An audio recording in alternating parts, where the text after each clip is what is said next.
Kechirasiz, ishlayapsizmi? Salom. Bo'lmasam-chi, o'tiring. Rahmat janob. Ishni boshlashingizdan oldin sizga bir gapni aytishim kerak. Menda haligi Qanday soch turmagini tanlaysiz? To'g'risini aytsam, har qanday soch turmagi hozirgi holatimdan yaxshi bo'lsa kerak. Lekin pulim ko'p emas. Ismingiz nima? Haligi Kelvin. Menga pulingiz kerak emas, Kelvin. Qalay, yoqdimi? To'g'risini aytsam, bunday ko'rinishda ekanligimni unutib qo'yibman. Rahmat sizga. Sizga katta rahmat. Mana buni oling, menda bori shu. Kerak emas, qo'ysangizchi. Sizga ular mendan ko'ra ko'proq kerak. Nima? Rostdan olmaysizmi?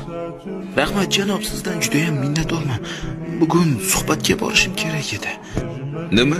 Shu ust-bosh bilanmi?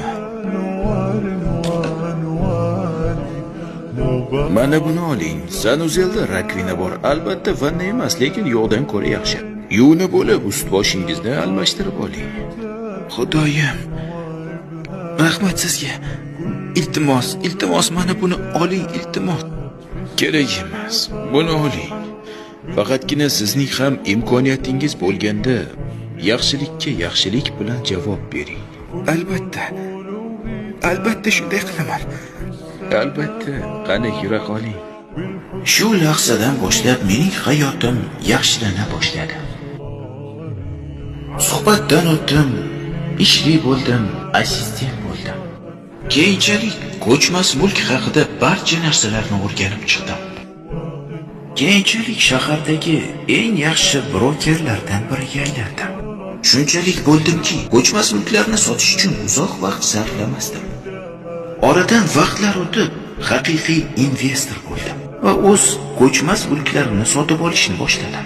Va mana shu yerni ham sotib oldim. Bundan ro'parosi 20 yil oldin menga bepulga xizmat ko'rsatgandingiz. Men buni aslo yodimdan chiqazganim yo'q.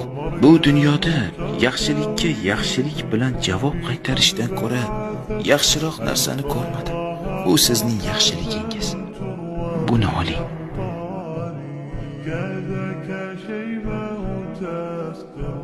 Ey Xudoyim, ko'zlarimga ishonmayman. Sizga qanday minnatdorchilik bildirsam? Yo'q, esingizdan chiqqan ko'rinadi. Agar sening ham imkoning bo'lsa, yaxshilik qil.